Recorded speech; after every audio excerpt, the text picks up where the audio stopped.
रुतो एक झुग्गी निवासी था जो अक्सर प्रयोग करने योग्य चीजों को चुराने के लिए अमीर लोगों के कबाड़खानों में टूट जाता था। हालांकि जब वह अपने पालक पिता की हत्या के लिए तैयार हो जाता है और गड्ढे में फेंक दिया जाता है जहां दुनिया के सभी कचरा समाप्त हो जाता है, वह अपने रास्ते पर चढ़ने और बदला लेने के लिए कचरे से बने विशालकाय राक्षसों से लड़ने के लिए मजबूर है। दुनिया को दो भागों में विभाजित किया गया है। एक तरफ प्राचीन शहर है जिसमें अमीर लोग अपना सर्वश्रेष्ठ जीवन जी रहे हैं, और दूसरी तरफ झुग्गियां हैं जहां लोग पसंद करते हैं और होते हैं। एकमात्र स्थिर गड्ढे हैं जहां अपराधियों सहित सभी कचरा समाप्त हो जाता है। शहर में रहने वाले अमीर लोग लापरवाही से बिना किसी हिचकिचाहट के थोड़ी क्षतिग्रस्त वस्तुओं को फेंक देते हैं। उस महिला की तरह जो अपनी बेटी को पिल्ला खिलौने को फेंकने के लिए कहती है, उसने सिर्फ इसलिए खरीदा क्योंकि यह क्षतिग्रस्त हो गया था। वह उसे बताती है कि खिलौना बदसूरत हो जाएगा यदि वे इसे ठीक करने की कोशिश करते हैं और वे बाद में एक और खरीद सकते हैं। लड़की को इससे कोई समस्या नहीं है और उसकी मां पिल्ला को अन्य कचरे के साथ छोटे कचरा वैंट में फेंक देती है जो इसे सीधे एक भूमिगत सुरंग में एक ट्रक की ओर ले जाती है जो एक विशाल कचरा संग्रह स्थल की ओर जाता है। हालांकि युवा रुतो ट्रैश कलेक्शन साइट के अंदर भी है जो ट्रकों को ले जा रहा है। वह सामान खरीद रहा है। वह कचरा संग्रह स्थल में घुस जाता है और कमरों में से एक में प्रवेश करता है, लेकिन दुर्भाग्य से एक गार्ड कमरे से आने वाली कुछ ध्वनि सुनता है और वह तुरंत किसी को कचरे के माध्यम से रमिंग करने के लिए अंदर की जांच करता है। अपनी बंदूक के साथ कमरे के अंदर गार्ड ने कचरा चोर रुतो पर इशारा किया, उसे एक घृणित पतित कहा जो कचरा होकर शहर की सुंदरता को खतरे में डाल रहा है। रुतो भी इसका जवाब नहीं देता है क्योंकि वह हर मंगलवार को उन बातों को सुनता है।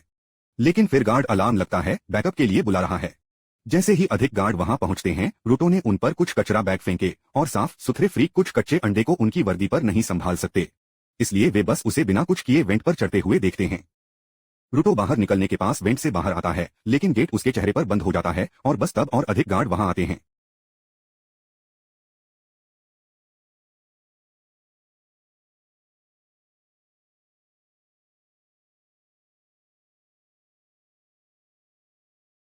अगले दिन कचरा रेडर के बारे में खबरें शहर के माध्यम से फैलती हैं, जिसमें लोग इसके लिए झुग्गी झोपड़ी के निवासियों को दोषी ठहराते हैं।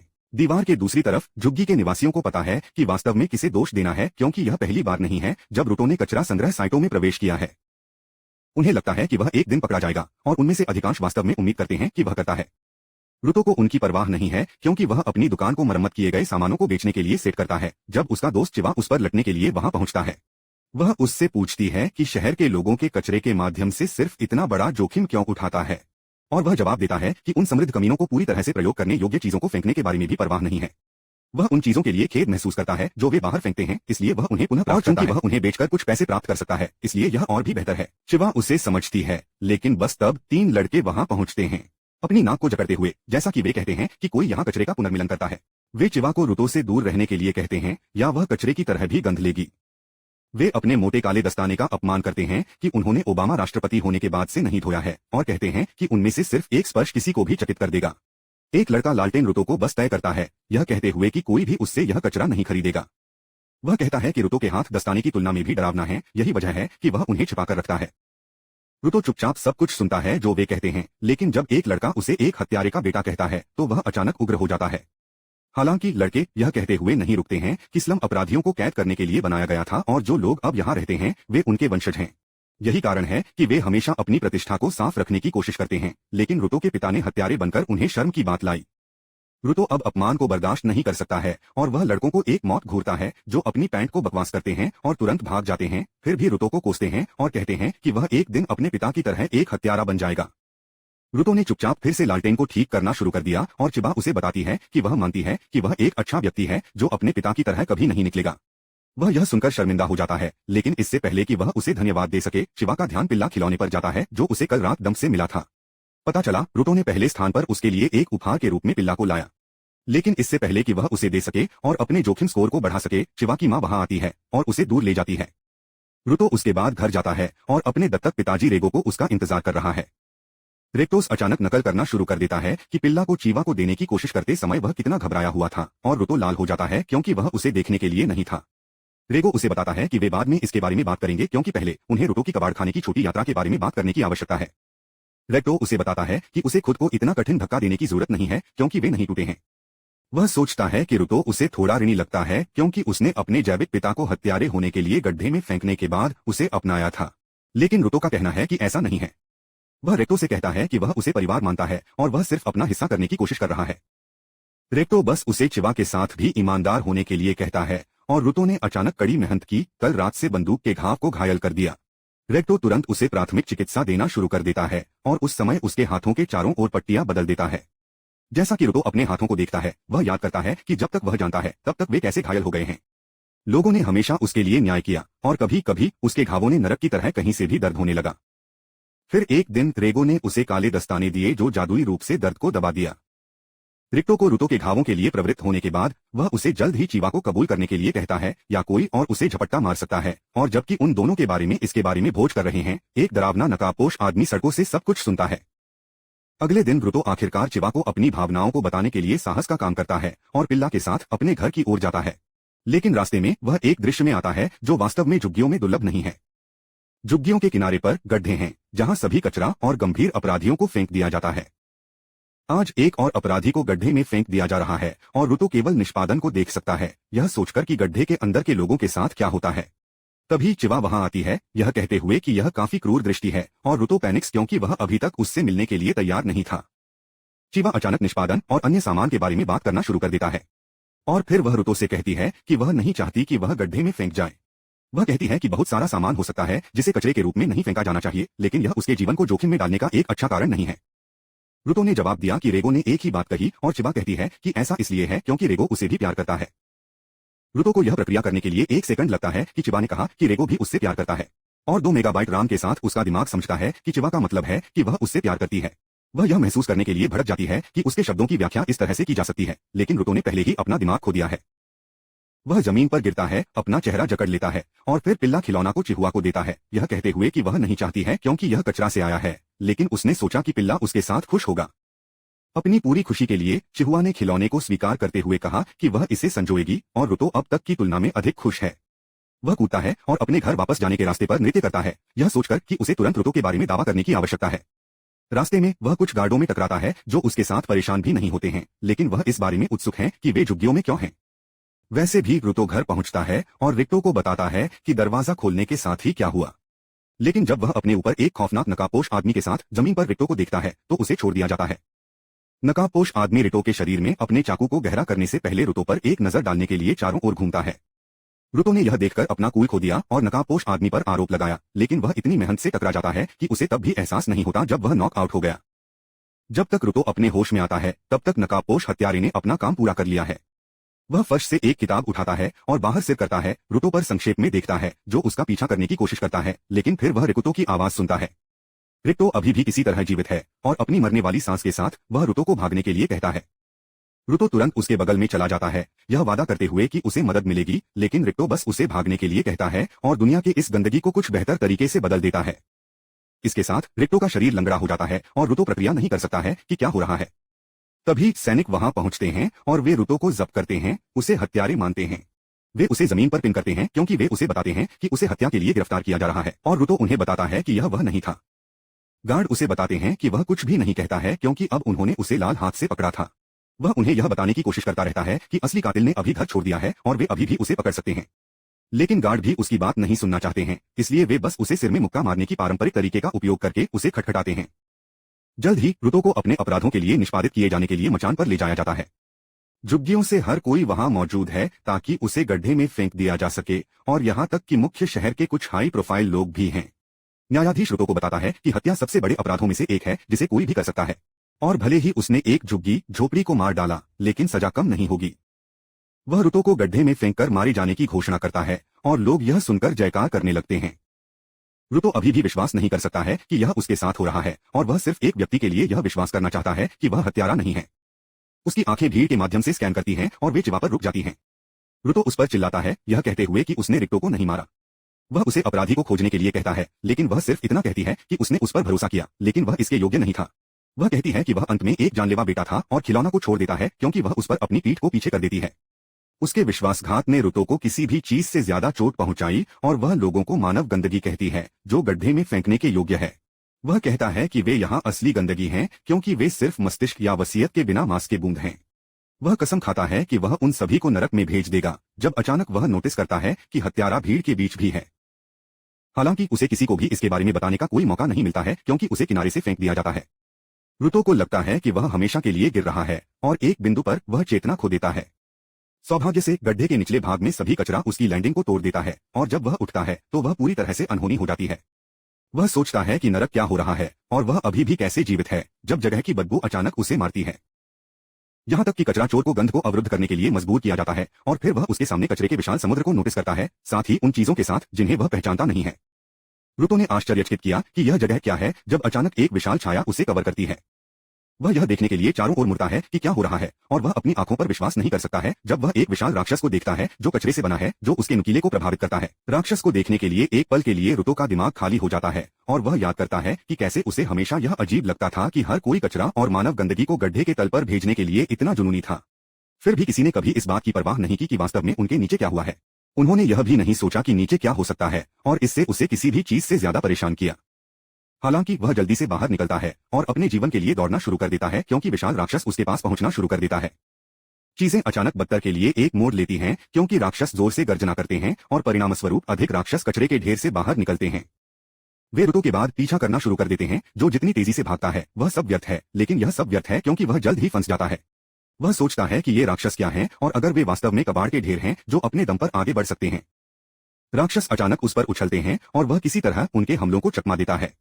वह दूर भागने की कोशिश करता है लेकिन एक मानव खोपड़ी के ऊपर यात्राएं और सही गिर जाती है, उसे एहसास कराना कि उसकी किस्मत क्या होने वाली है। रुतो ने बास्टर्ड्स पर शाप दिया जिन्होंने उसे नारकीय जगह पर फेंक दिया और बस तब कचरे का ढेर वह नीचे गिर गया था। रुतो जल्दी से खुद को एक चट्टान के तल पर पाता है जो उसे राक्षसों से सुरक्षित दूरी पर रखता है, लेकिन एक और चीज है जो उसे मार रही है।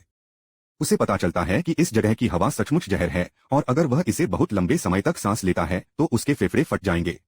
वह अपने मुंह और नाक को अपने दस्ताने के साथ कवर करता है, छिपाने और ठीक होने के लिए एक जगह खोजने की उम्मीद करता है, लेकिन फिर उसे अचानक पता चलता है कि इस नरक में एक सुरक्षित स्थान भी मौजूद नहीं हो सकता है। वह आशा खोना शुरू कर देता है और अचानक खून से बाहर निकलता है जिसकी आवाज राक्षसों को फिर से उसकी ओर आकर्षित करती है। रुतो जमीन पर गिरता है, स्थानांतरित करने में असमर्थ है और वह लगभग अपने भाग्य को स्वीकार करता है जब अचानक रेक्टो का मरने वाला शरीर उसकी यादों में पॉप अप करता है। एक अजीब शक्ति अचानक रुतो के हाथों से बढ़ती है, लेकिन वह इसे नोटिस नहीं करता है। हालांकि वह महसूस करता है कि उसकी दृष्टि बदलती है और वह कचरे के ढेर से और उसके सामने लोहे के पाइप से रोशनी को देखना शुरू कर देता है। रुतो इसकी ओर रेंगता है, जीवित रहने के लिए दृढ़ संकल्प है क्योंकि उसके पास रहने का एक कारण है। वह लोहे के पाइप को पकड़ लेता है और उठता है, यह घोषणा करते हुए कि वह सतह पर लौटेगा और उन लोगों से बदला लेगा जिन्होंने उसे यहाँ भेजा और बस्टर्ड पर अपने पिता को मार डाला। क्रोध उसके अंदर सूजन शुरू हो जाता है और राक्षस इस मौके का उपयोग करके उसकी ओर घुस जाते हैं। हालांकि जैसा कि उनमें से एक उस पर हमला करता है, रुतो बस इसे लोहे के पाइप से हिट करता है, यहाँ तक कि इसे देखने के लिए परेशान किए बिना भी। उस हमले के परिणामस्वरूप अकिन दूर उड़ जाता है और गड्ढे के एक अन्य निवासी की छतरी को मारता है, जो आश्चर्यचकित है कि जो कोई राक्षसों के खिलाफ लड़ सकता है वह यहाँ आ सकता है। इस बीच रुतो राक्षसों से लड़ते हुए बेचैन पागल हो गया है। वह जहरीली हवा या उसकी नाक के नीचे बहने वाले खून की परवाह नहीं करता है क्योंकि वह इधर उधर कूदता रहता है और यहाँ तक कि बड़ी गति से विशाल चट्टानों में पटकने से उसे बहुत नुकसान नहीं होता है। एक राक्षस उस चट्टान को कुचल देता है जिस पर वह फंस गया था, उसे मलबे में दफन कर रहा था, लेकिन रुतो बाहर निकल जाता है और उसके साथ एक पोल खींचता है। वह इसे पूरी ताकत के साथ घुमाता है, राक्षस को बहुत नुकसान पहुंचाता है, लेकिन फिर अचानक एक और राक्षस उसके नीचे से निकलता है। रुतो किसी तरह अपने जबड़े से दूर कूद जाता है, लेकिन फिर जहरीली हवा में सांस लेने के परिणाम आखिरकार उसे मारा। वह फिर से खून उगलना शुरू कर देता है और राक्षस इस मौके का उपयोग उस पर रेंगने के लिए करते हैं। सौभाग्य से उसकी रहस्यमय शक्ति एक बार फिर से बढ़ जाती है, जिससे उसे अपनी स्थिति में खड़े होने की ताकत और पागलपन मिलता है, यहाँ तक कि दो राक्षसों ने एक ही समय में उस पर हमला किया। रुतो सुरक्षित रूप से टक्कर से बाहर आता है और पहले राक्षस की खोपड़ी को काटने के लिए एक धातु शीट का उपयोग करता है। फिर वह दूसरे राक्षस पर हमला करता है, उसे आधे में मारता है और यह विस्फोट हो जाता है। वह उसके बाद एक ब्रेक लेता है, लेकिन फिर एक और विशाल राक्षस उसकी ओर चलना शुरू कर देता है। जिस क्षण रुतो इसे देखता है वह भागने और अपनी ताकत हासिल करने का फैसला करता है, लेकिन राक्षस अपनी पूरी ताकत के साथ जमीन पर घूमता है, एक शॉकवेव को छोड़ देता है जो उसे उड़ा देता है। हालांकि जैसा कि रुतो ने अपनी आंखें खोली, वह एक आदमी को देखकर हैरान है कि वह एक खौफनाक नकाब पहने हुए है जो उसके ऊपर खड़ा है। वह सोचता है कि यह लड़का कौन है और वह कहां से आया है, लेकिन वह आदमी अचानक उसे ऊपर उठाता है और उसे आगे बढ़ाता है। रुतो कुछ खून को खांक देता है और हाथ फेंकने वाला होता है जब आदमी अचानक उसके चेहरे पर एक गैस मास्क डालता है, जिससे उसे फिर से सांस लेने की अनुमति मिलती है। रुतो वास्तव में अब भ्रमित है और वह उस आदमी से पूछता है कि क्या वह स्थानीय है। वह इस जगह और राक्षसों के बारे में यहाँ जानना चाहता है, लेकिन नकाबपोश आदमी उसे चुप रहने के लिए कहता है। जाहिर है एक एकल अंक आईक्यू वाला कोई व्यक्ति आदेश नहीं समझ सकता है और रुतो उसे इस जगह के बारे में जोर से पूछता रहता है। नकाबपोश आदमी एक बार फिर उसे बंद करने के लिए उस पर फुसफुसाता है, लेकिन रुतो उसे और अधिक स्पष्ट रूप से बोलने के लिए कहता है। वह पूछता है कि क्या वे भूमिगत हैं, और नकाबपोश आदमी आखिरकार इस पर झपकी लेता है। वह अपनी खुद की सलाह को भूल जाता है और रुतो पर चिल्लाता है, उसे बताता है कि वे भूमिगत नहीं हैं, लेकिन सतह के ऊपर हैं, और यह इस जगह को एक नरक में बदलने के लिए शीर्ष पर रहने वाले लोगों की गलती है। फिर वह रुतो को बताता है कि कचरे से बने विशालकाय राक्षस ध्वनि के लिए आकर्षित होते हैं, और उसे बंद नहीं करने के लिए धन्यवाद, उन्होंने अब उसे देखा है। नकाबपोश आदमी का कहना है कि कचरा जानवरों को साधारण हथियारों से पराजित नहीं किया जा सकता है, इसलिए उनका सबसे अच्छा विकल्प चुपचाप चुपके से दूर होना था, लेकिन वे अब ऐसा नहीं कर सकते। एक राक्षस इस बिंदु से उनके पीछे पहुंचता है, और नकाबपोश आदमी किसी भी चीज से पहले इससे निपटने का फैसला करता है। एक सुनहरी ऊर्जा अचानक उसकी बाह से निकलती है और उसकी छतरी को कोट करती है, उसे एक हथियार में बदल देती है। राक्षस उन पर हमला करता है, लेकिन नकाबपोश आदमी बस उसके चेहरे पर अपनी छतरी घुमाता है। इसका उपयोग राक्षस को पीसने के लिए एक हाथ में ब्लेंडर की तरह करता है। राक्षस के टुकड़े हर जगह गिर जाते हैं और वे अचानक धूल में बदल जाते हैं। रुतो पहले से ही अजीब पावर अप से आश्चर्यचकित था, लेकिन अब वह इस हमले से टकराने के बाद राक्षसों के बारे में और भी अधिक उत्सुक है। तभी राक्षसों की एक विशाल भीड़ वहां पहुंचती है, लेकिन नकाबपोश आदमी को विश्वास है कि वह उन सभी के साथ निपट सकता है। वह राक्षसों की ओर घूमता है, जल्दी से उन्हें अपनी ब्लेड छाता के साथ उड़ा देता है और फिर कूदता है, एक पैराशूट के रूप में अपनी छतरी का उपयोग करता है। रुतो आश्चर्यचकित करता है कि क्या यह किसी तरह की तकनीक है जो गड्ढे में उपयोग करता है, या यदि यह नकाबपोश आदमी के लिए अद्वितीय है। इस बीच नकाबपोश आदमी पिछले शेष विशालकाय राक्षस के सामने बह जाता है, जो अचानक उस पर एसिड की एक गेंद को थूकता है। वह अपनी छतरी के साथ एसिड को ब्लॉक करता है और स्कैटर करता है, और एसिड हिंसक रूप से कचरे के पैच को मारने पर फट जाता है। नकाबपोश आदमी फिर राक्षस के सिर का उपयोग एक आधार के रूप में उच्च कूदने के लिए करता है, और उसके बाद वह अपनी छतरी में अधिक ऊर्जा डालता है, इसके आकार और विनाशकारी शक्ति को बढ़ाना। वह उसके साथ राक्षस के सिर की ओर गोता लगाता है, उसके और जमीन के माध्यम से भी काटता है। एक बार ऐसा हो जाने के बाद नकाबपोश आदमी वापस रुतो के पास जाता है, जो उससे पूछता है कि वह कौन है। आदमी अपने मुखौटे को हटा देता है और खुद को चोट के रूप में पेश करता है, एक साधारण क्लीनर, लेकिन अगले ही क्षण बीमार हवा उसे अपने फैसले पर पछतावा करती है। चोट ने रुतो को अपना मुखौटा उतारने के लिए शाप दिया, और फिर अचानक रुतो गिर गया। जब वह बेहोश होता है तो वह बचपन से एक घटना का सपना देखता है। वह तंग होने के बाद घर लौट आया था और अन्य लड़कों द्वारा सीवर में धकेल दिया गया था, क्योंकि उसने उन्हें बताया था कि वस्तुएं जीवित हैं, और वे उस पर विश्वास नहीं करते थे। रेको ने उससे पूछा कि क्या उसने लड़कों को वापस मारा, और रुतो ने जवाब दिया कि उसने नहीं किया। उन्होंने रेक्टो से पूछा कि क्या वह वास्तव में सच कह रहे थे, जब उन्होंने कहा कि जब किसी वस्तु के साथ देखभाल के साथ इलाज किया जाता है तो एक आत्मा अंततः उसमें रहने के लिए आएगी। जैसा कि रेक्टो ने उसे साफ किया, उन्होंने कहा कि कहानी सिर्फ एक पुरानी किंवदंती थी जो लोगों को संजोने के लिए उनके पास थी, लेकिन व्यक्तिगत रूप से उन्हें यह विश्वास करना पसंद था कि सब कुछ एक आत्मा था। रुतो ने यह सुनने पर तेजी से उत्सुकता की और पूछा कि क्या उनके घर के आसपास की चीजों में एक आत्मा भी थी, जिसमें उनके दस्ताने भी शामिल थे। रेको ने सिर्फ यह जवाब दिया कि अगर वह उन्हें देखभाल के साथ व्यवहार करता है तो उनके पास एक दिन एक आत्मा होगी। रुतो अचानक अपने सपने से उसके साथ जागता है और वह खुद को जंजीर से देखता है और नजिन द्वारा घसीटा जाता है। रुतो ने उसे शाप दिया, उसे मुक्त करने के लिए कहा, लेकिन नजिन का कहना है कि वह उसे एक सुरक्षित जगह पर ले जा रहा है। रुतो को अब इस बारे में परवाह नहीं है, क्योंकि वह अपना बदला लेने के लिए वापस जाना चाहता है, लेकिन जिन शब्दों ने जिनको अपने पटरियों पर रोक दिया है। वह रुतो को बताता है कि उस स्थान पर वापस चढ़ना असंभव है जिसे वे क्षेत्र कहते हैं, जो मूल रूप से आकाश में है, और यह लगातार आगे बढ़ रहा है। फिर वह रुतो को खींचते हुए फिर से शुरू करता है, यह कहते हुए कि वापस आना संभव नहीं है और उसे बस शांत करना चाहिए और अपनी नई स्थिति को स्वीकार करना चाहिए। हालांकि रुतो ने यह कहते हुए छोड़ने से इनकार कर दिया कि वह हर कीमत पर वापस गोले में आ जाएगा। उनका मानना है कि नजिन को वहां जाने का रास्ता पता है, लेकिन वह उससे छिपा रहा है और वह उस पर चिल्लाता है कि वह उसे वह सब कुछ बताता है जो वह जानता है, या वह तब तक चिल्लाता रहेगा जब तक कि अधिक राक्षस नहीं आते। चोट इस पर नाराज है और वह रुतो को बताता है कि वह उसे बताएगा कि यह किस तरह का स्थान है। वह उसे और भी अधिक लापरवाही से खींचता है और अंत में उसे एक घाटी में एक समाशोधन में ले जाता है जो परिवेश की तुलना में 100 गुना क्लीनर है। चोट ने उसे वहां गिरा दिया, उसे बताया कि वह जल्दी से छोड़ देता है। रुतो उसे कम से कम उसे मुक्त करने के लिए शाप देता है, लेकिन चोट कुछ भी कहे बिना चली जाती है। अचानक गैस मास्क पहने हुए पुरुषों का एक झुंड ट्रकों से निकलता है और वे रुतो की ओर बढ़ने लगते हैं। वह सोचता है कि क्या वे इस जगह के निवासी हैं, और लोग भी उसके बारे में अविश्वसनीय रूप से उत्सुक हैं। अपने कपड़ों को देखते हुए उन्हें आश्चर्य होता है कि क्या वह गोले से है, और वे अपने सवालों के साथ उसे रगड़ते हैं। रुतो ने घबराहट से उन्हें बताया कि वह गोले से गिर गया, और पुरुष अचानक अपने मुखौटे को फेंक देते हैं। वे वास्तव में उनके साथ एक जीवित क्षेत्र को देखने के लिए उत्साहित लगते हैं, क्योंकि वे हमेशा अतीत में अपने शवों को पाए जाते थे। वे अत्यधिक उत्सुक हो जाते हैं और रुतो के चेहरे की जांच करना शुरू कर देते हैं, और वह तुरंत उनसे दूर चला जाता है। पुरुष उसे बताते हैं कि उनका मतलब कोई नुकसान नहीं है, और वह उसे एकजुट करना शुरू कर देता है, जिससे उसे लगता है कि वे जिन की तुलना में बहुत अच्छे हैं। हालांकि यह सब एक जाल बन जाता है और जल्द ही रुतो खुद को एक ट्रक के अंदर वास्तव में कसकर जंजीर से पाता है। वह सोचता है कि नरक क्या हो रहा है, लेकिन बाहर के लोग इस बारे में बात करते हैं कि वे एक वास्तविक जीवित गोलाकार प्राप्त करने के लिए कितने भाग्यशाली हैं, क्योंकि वह निश्चित रूप से एक बड़ी राशि प्राप्त करेगा। वे इस बारे में बात करते हैं कि कैसे लोग शरीर के अंगों और मृत गोलाकारों के कपड़े के लिए पागल पैसे देते हैं और एक दुर्लभ खोजने से उन्हें पागल कर दिया जाएगा। आदमी के नेता ने तब रुतो को बताया कि जिस कारण लोग गोलाकारों के लिए इतनी बड़ी राशि का भुगतान करने को तैयार हैं, क्योंकि वे उनसे नफरत करते हैं। वह उस क्षेत्र में रहने वाले लोगों को शाप देता है जिन्होंने अपने सभी कचरे को ग्रह पर तब तक फेंक दिया जब तक कि वह हवा को जहर देकर और राक्षसों का निर्माण करे। जो लोग राक्षसों से मर गए या विषाक्त हवा और भूमि के कारण अपने घरों को खो दिया और गोलाकारों के खिलाफ गहरी गड़गड़ाहट भालू, और एक बार जब वे एक लाइफ पाते हैं तो वे उस पर मध्ययुगीन हो जाएंगे। नेता फिर सतह पर उसका स्वागत करने के लिए रुतो को कुछ खिलाने का फैसला करता है और वह भोजन सड़ा हुआ मांस और अन्य खराब हो चुकी है। वह उसका मजाक उड़ाता रहता है, यह कहते हुए कि उसके जैसे गोलाकार कचरा भी नहीं छूटे हैं, इसलिए वह संभवतः इस तरह से भोजन को पचाने नहीं कर सकता है। हालांकि जैसा कि वह रुतो के गले के नीचे मांस के एक टुकड़े को धक्का देने की कोशिश करता है, आदमी अपने जीवन की सबसे बड़ी गलती करता है। रुतो अचानक अपनी उंगलियों को काटता है, उनसे मांस को फाड़ देता है और इसे सड़े हुए सामान के साथ चबाता है जो उसने पहले खाया था। वह तब सड़ा हुआ खाना खाना शुरू कर देता है, यह कहते हुए कि यह कचरा नहीं है क्योंकि यह अभी भी पूरी तरह से खाद्य है।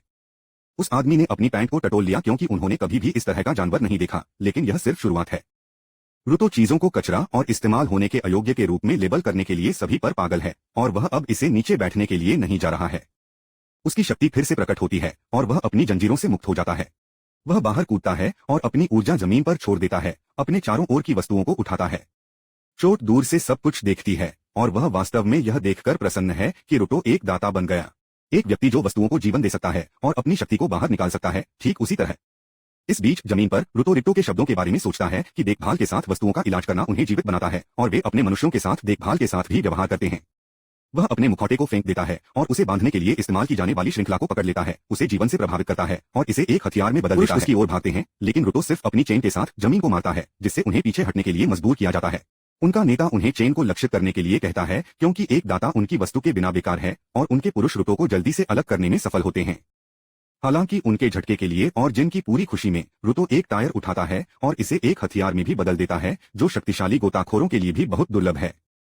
वह पुरुषों का त्वरित काम करता है और फिर अपने नेता की ओर बढ़ता है, जो अपनी पैंट को रैप करते हुए उसे कोसता रहता है। लेकिन जैसे ही रुतो उसे हड़ताल करने वाला है, इंजीन वहां आता है और उसे रोकता है। रुतो अचानक अपने उन्माद से बाहर निकलता है और उसकी शक्ति मर जाती है। वह जिस टायर का उपयोग कर रहा था वह अचानक धूल में बदल जाता है और रुतो को एक नाक से मिलता है क्योंकि वह यह पता लगाने की कोशिश करता है कि उसने अभी क्या किया है। इंजन का कहना है कि अपनी शक्ति का उपयोग इतनी लापरवाही से उसके शरीर को थका देने के लिए बाध्य है। फिर वह इस तरह रुतो के परीक्षण के लिए माफी मांगता है, लेकिन वह अपनी शक्तियों के बारे में सुनिश्चित करना चाहता था। वह उसे इस दुनिया और उसकी शक्तियों के बारे में सब कुछ बताने का वादा करता है, लेकिन बदले में वह चाहता है कि रुतो क्लीनर में शामिल हो क्योंकि उन्हें राक्षसों से लड़ने के लिए उनके जैसे लोगों की आवश्यकता होती है। हालांकि यह रुतो के लिए प्रक्रिया करने के लिए बहुत अधिक है और वह कहता है कि वह उनसे जुड़ना नहीं चाहता है। जैसा कि यह पता चला है, नजिन को पता नहीं है कि शब्द का कोई मतलब नहीं है और वह रुतो को अपने दोस्त को फोन करते समय इलाज के लिए एक क्लिनिक में ले जाता है कि उसे एक प्रतिभा मिली और उसे क्लीनर में भर्ती किया। रुतो यह सुनकर हैरान है कि वह कभी भी उसके साथ जुड़ने के लिए सहमत नहीं हुआ। वह कहता है कि उसे तुरंत गोले में वापस जाने की जरूरत है, लेकिन पूल की मेज पर छेदों की तुलना में आंखों के साथ डरावना डॉक्टर उसे बात करना बंद करने के लिए कहता है। वह रुतो में किसी भी आदमी की भूमि में जाने के लिए चिल्लाता है क्योंकि वहां की हवा सचमुच जहर है। वह उसे शीर्ष पर अपहरण करने के लिए एक बेवकूफ सैंडविच कहता है और उसे चोट को धन्यवाद देने के लिए कहता है जिसने उसे एक दिन में 2 भयानक भाग्य से बचाया। रुतो ने अपने दिमाग में चोट को शाप दिया और फिर डॉक्टर, जो एक बूढ़ी औरत के रूप में निकलता है और नाराज हो जाता है जब रुतो उसे एक बूढ़ा आदमी कहता है। एक बार जब वह इलाज के साथ किया जाता है तो वह रुतो और चोट को बाहर निकालती है। बाहर रुतो ने अपने इलाज के लिए भुगतान करने के लिए चोट को धन्यवाद दिया और उसे बताया कि उसे बस वापस पाने के बारे में जानकारी की आवश्यकता है। वह कहता है कि उसके पास क्लीनर बनने का कोई समय नहीं है या जो कुछ भी है वह खुद को बुलाता है। लेकिन चोट जवाब देता है कि उसे उम्मीद थी कि अपहरण किया जा रहा है उसे सिखाएगा कि कैसे गोलाकारों का यहाँ इलाज किया जाता है। वह रुतो से कहता है कि अगर किसी को यह पता चलता है कि वह गोले से है तो उसे जन्मे होने का पछतावा होगा और इसके अलावा वह यहाँ मुफ्त में कोई जानकारी नहीं पा सकता है। चोट तब उसे एक उजाड़ डिस्टोपियन शहर की ओर ले जाता है, लेकिन यह बाहर की गंदी दुनिया से बहुत बेहतर है। यहाँ तक कि वह रुतो को एक बर्गर से मानता है और वह इसे वापस पकड़ के बिना नीचे गिरा देता है क्योंकि उसने थोड़ी देर पहले खाया सड़े हुए मांस को बाहर निकाल दिया। वह सोचता था कि गड्ढे के नीचे कुछ भी नहीं बल्कि कचरे से भरा होगा, लेकिन उनमें रहने वाले लोगों के साथ यहाँ शहर हैं। वह एक लड़की को स्टोर के अंदर जाने वाले नोटिस करता है और उसे घूरने लगता है, लेकिन फिर चोट ने उसे सतह के बारे में सबक देने का फैसला किया। वह कहते हैं कि कचरा केवल एक चीज नहीं है जो यहाँ बनती है, क्योंकि भावनाएं भी एनिमा नामक ऊर्जा के रूप में भी निर्माण करती हैं। कचरा जानवर उन तरीकों में से एक हैं जिनमें एनिमा खुद को प्रकट करती है, और हालांकि वे ज्यादातर कचरे के डंप से चिपक जाती हैं, वे कभी कभी शहरों पर भी हमला करते हैं। वह कहते हैं कि सामान्य हथियार कचरा जानवरों को चोट नहीं पहुंचा सकते क्योंकि उनके कोर एनिमा से बने होते हैं, लेकिन रुतो के दस्ताने कर सकते हैं। रुतो यह सुनकर आश्चर्यचकित है और नजिन उसे बताता है कि जब किसी वस्तु को लंबे समय तक देखभाल के साथ इलाज किया जाता है, एनिमा इसके अंदर भी इकट्ठा होती है, और वे ऐसी वस्तुओं को महत्वपूर्ण उपकरण कहते हैं। महत्वपूर्ण उपकरण कचरा जानवरों के कोर को नष्ट कर सकते हैं, लेकिन हर कोई उनके अंदर की शक्ति को बाहर नहीं निकाल सकता है। और जिनका कहना है कि उनके जैसे लोग जो उस शक्ति को आकर्षित कर सकते हैं, उन्हें गिवर और उनके संगठन कहा जाता है। क्लीनर उन गोदों से भरा है जो कचरा जानवरों को भगाते हैं। रुतो ने चोट से पूछा कि क्या वह उसे बताने का वादा करता है कि अगर वह क्लीनर से जुड़ता है तो वह गोले में कैसे लौटता है, और वह जवाब देता है कि उसके बारे में कोई सुराग नहीं है। रुतो उसे धोखा देने के लिए उसे बाहर निकालता है, और चोट ने यह याद दिलाता है कि उसने कभी नहीं कहा कि वह उसे वापस भेजना जानता था। हालांकि वह दावा करता है कि उसका बॉस वास्तव में बुद्धिमान है और वह घर लौटने के लिए अपनी खोज में रुतो की मदद करने में सक्षम हो सकता है।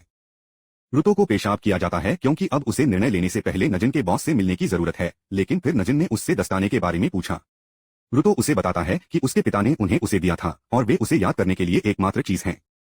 चोट अब समझती है कि वह पहने हुए दस्ताने के बारे में इतनी परवाह क्यों करता है, और वह रुतो से कहता है कि वे उन्हें देखभाल के साथ व्यवहार करें क्योंकि उनके पास एक मजबूत आत्मा है।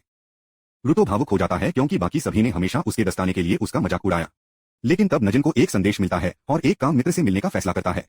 रुतो अचानक उठ जाता है और उसे सब कुछ के लिए धन्यवाद देता है, और बदले में चोट ने उस पर पैसे की एक थैली फेंक दी, उसे सावधान रहने के लिए कहा कि वह इसे कैसे खर्च करता है। रुतो विश्वास नहीं कर सकता कि वह उसे हर उस चीज के शीर्ष पर पैसा दे रहा है जो उसने पहले से ही उसके लिए किया है, लेकिन नजिन उसे बताता है कि यह कोई बड़ी बात नहीं है क्योंकि उसे अपने कपड़े बेचकर पैसे मिले। इसी तरह वह उसका इलाज करने और खिलाया जाने में सक्षम था, इसलिए उसे इसके लिए उसे धन्यवाद देने की भी आवश्यकता नहीं है। रुतो यह सुनने पर बैलिस्टिक जाता है, लेकिन एंजिन उसे बताता है कि वह वैसे भी गोले से कपड़े पहने हुए शहर के चारों ओर नहीं जा सकता है। वह कहता है कि वह अब अपने ट्रेनर से मिलने जा रहा है और उसे यहाँ धैर्यपूर्वक इंतजार करने के लिए कहता है। रुतो वास्तव में उस पर उग्र है, लेकिन फिर वह एक बिल्ली को अपने पैसे लेने और भागने के लिए नोटिस करता है। वह तुरंत पीछा करता है, लेकिन बिल्ली तक नहीं पहुंच सकता। सौभाग्य से वह सड़क पर एक अर्धचंद्राकार चंद्रमा के आकार की छड़ी को स्पॉट करता है और तुरंत उसे अपने साथ ले जाता है, इसका उपयोग बिल्ली को रोकने के लिए। जिस तरह वह बिल्ली को नीचे गिराने का प्रबंधन करता है, स्टाफ का मालिक वहां आता है और वह अपने कीमती कर्मचारियों को चुराने की कोशिश करने के लिए रुतो में पेशाब करता है। रुतो उससे पूछता है कि लकड़ी के इस बेवकूफ टुकड़े के बारे में क्या कीमती है, और आदमी इस पर और भी अधिक क्रोधित हो जाता है। वह जल्दी से अपनी छड़ी वापस लेता है और फिर रुतो को दूर धकेल देता है, उसे बताता है कि वह अपने अपराधों के लिए भुगतान करेगा। इससे पहले आदमी अपने कर्मचारियों के साथ अजीब होने लगता है और रुतो इससे पूरी तरह से भ्रमित हो जाता है। तभी वह क्लीनर के प्रतीक को देखता है जो जिन की छतरी पर था, और उसे पता चलता है कि उसके सामने वाला लड़का भी एक क्लीनर है। आदमी अपने कर्मचारियों की शक्ति को सक्रिय करता है और इसे एक हथियार में बदल देता है, रुतो पर हमला करता है। हालांकि वह इस उद्देश्य से चूक जाता है क्योंकि इंजन ने उसे पहले ही रुतो के बारे में बताया था। फिर वह खुद को ज़गा के रूप में पेश करता है, वह व्यक्ति जो इंजन के अनुरोध पर अपने प्रशिक्षण के प्रभारी होगा। वह कहता है कि उसने कभी नहीं सोचा था कि उसे एक बव्वा सिखाना होगा कि उसे दूसरों से चोरी नहीं करना चाहिए, और रुतो उसे बताता है कि वह सिर्फ अपने पैसे वापस पाने के लिए छड़ी उधार ले रहा था। जांका का कहना है कि उसके पिता ने उसे सही नहीं उठाया होगा, और रुतो वास्तव में नाराज हो जाता है क्योंकि वह किसी को भी रेक्टो का अपमान करने को बर्दाश्त नहीं कर सकता है। हालांकि जैसा कि वह रेक्टो के बारे में सोचता है, वह याद करता है कि उसने एक बार उसे बताया था कि अगर वह चाहता है कि कोई उसे सुने तो उसे लड़ाई से पहला कदम वापस लेना चाहिए और यह समझने की कोशिश करनी चाहिए कि दूसरा व्यक्ति कैसा महसूस करता है। उन शब्दों के बाद रुतो को लगता है कि जांका को पागल होने का अधिकार है क्योंकि अचानक उससे अपना खजाना ले लिया। उसे लगता है कि वह पागल हो जाएगा यदि कोई व्यक्ति गलती से भी उसके दस्ताने ले लेता है, और यह महसूस करता है कि यह उसकी गलती थी। वह इसके लिए जांका से माफी मांगता है और आदमी समान रूप से तेजी से शांत हो जाता है। वह रुतो को बताता है कि जब से वह कर्मचारियों को वापस कर दिया तब से यह सब अच्छा है और उसे और भी शांति से प्रतिक्रिया करने की कोशिश करनी चाहिए थी। खैर, रुतो अपने व्यक्तित्व में अचानक बदलाव से पूरी तरह से बांस में है, और यह भी क्योंकि यह पहली बार है जब वह सिर्फ बात करके एक तनावपूर्ण स्थिति को परिभाषित करने में कामयाब रहा है। वह सोचता रहता है कि रेक्टो अपने विचार से अधिक चीजों के बारे में सही था, और फिर जांका उसे अपने पैरों पर वापस करने में मदद करता है। वह उससे अपने महत्वपूर्ण उपकरण के बारे में पूछता है और वह इसके साथ क्या कर सकता है। रुतो उसे बताता है कि उसके महत्वपूर्ण उपकरण शायद उसके दस्ताने हैं, लेकिन वह अभी तक उनकी क्षमता के बारे में नहीं जानता है। जांका अपने दस्ताने और टिप्पणियों की जांच करता है कि वे वास्तव में शांत हैं, लेकिन रुतो अभी भी इस बात पर अचंभित है कि वह अब कितना अलग लगता है।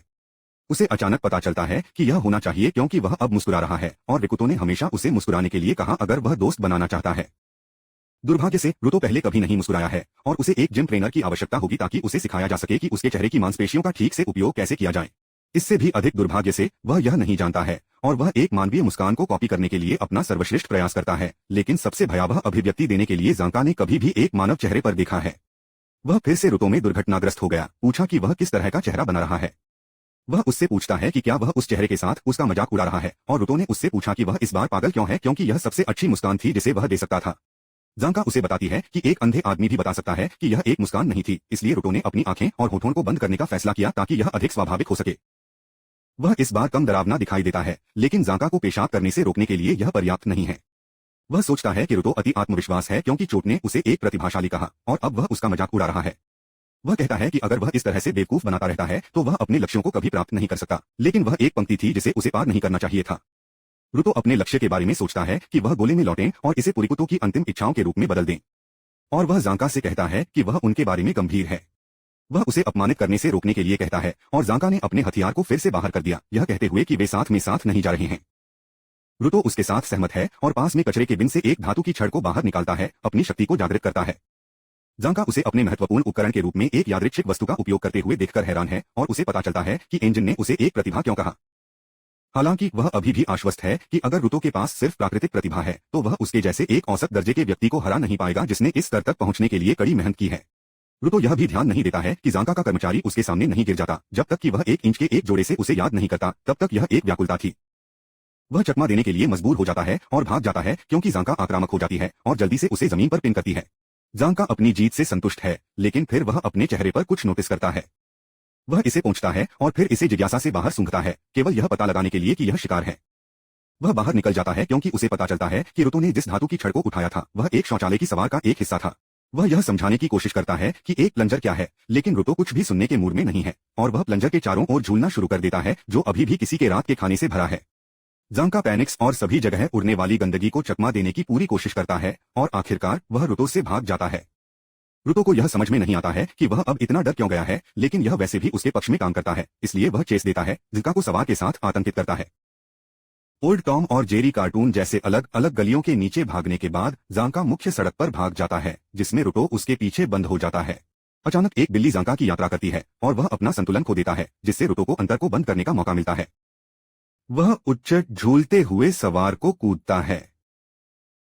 वह फ्लाइंग पूप के एक बैराज से टकरा जाता है जो उसे ठंड से बाहर निकालता है और थोड़ी देर बाद चोट वहां पहुंचने के लिए वहां पहुंचता है। वह रुतो से पूछता है कि क्या वह अपने नए शिक्षक से पहले से ही मिला था और वह सिर्फ जांका की ओर इशारा करता है जो एक कचरा ढेर के ऊपर पड़ा है और पागल की तरह बाहर निकल रहा है। चोट उसे साफ होने में मदद करती है और उसे एक सवारी देती है, लेकिन वह हंसना बंद नहीं कर सकता है कि जांका ने पूप द्वारा कैसे किया। रुतो को भी उस हथियार के बारे में सच्चाई सीखने पर आघात किया जाता है जो वह सड़कों पर घूम रहा था, और फिर नजिन उसे बताता है कि जांका एक खराब बच्चा है और उसने कभी भी किसी से इस तरह से निपटने की उम्मीद नहीं की थी। रुतो केवल मोटिफाइड जांका को घूर सकता है जब वह कार के बैकसीट में जूते की एक जोड़ी को नोटिस करता है। एंजिन ने तब रुतो को बताया कि उनका पहला सबसे अच्छा नहीं हो सकता है, लेकिन जांका अब से ही उनका शिक्षक बनने जा रहा है। वह यह कहते हुए उसकी प्रशंसा करता है कि वह सबसे कुशल प्रशिक्षक है जब यह महत्वपूर्ण उपकरणों को संभालने की बात आती है। जाहिरा तौर पर जिना के शब्दों में जांका का मूल्य बहुत अधिक है और वह यह सुनकर गिड़गिड़ाने लगता है। तभी जिन में कार के पीछे रियो नाम की महिला को बाहर बुलाया गया, पूछा गया कि वह यहाँ कब आई। वह अपनी ड्यूटी झपकी से उठती है और जवाब देती है कि वह नए आदमी के बारे में उत्सुक थी। रुतो केवल उसे घूर सकता है क्योंकि वह काफी सुंदर है, और फिर रियो अचानक अपने बालों के साथ खेलना शुरू कर देता है क्योंकि वे काफी अनोखे हैं, जिससे वह आश्चर्यचकित हो जाता है कि क्या वह गलती से स्वर्ग में आया था। जब वह अपने विचारों में खो जाता है तो चोट अपनी कार को शहर से बाहर निकालती है, जिससे वे जंगल के बीच में स्थित क्लीनर के मुख्यालय में जाते हैं।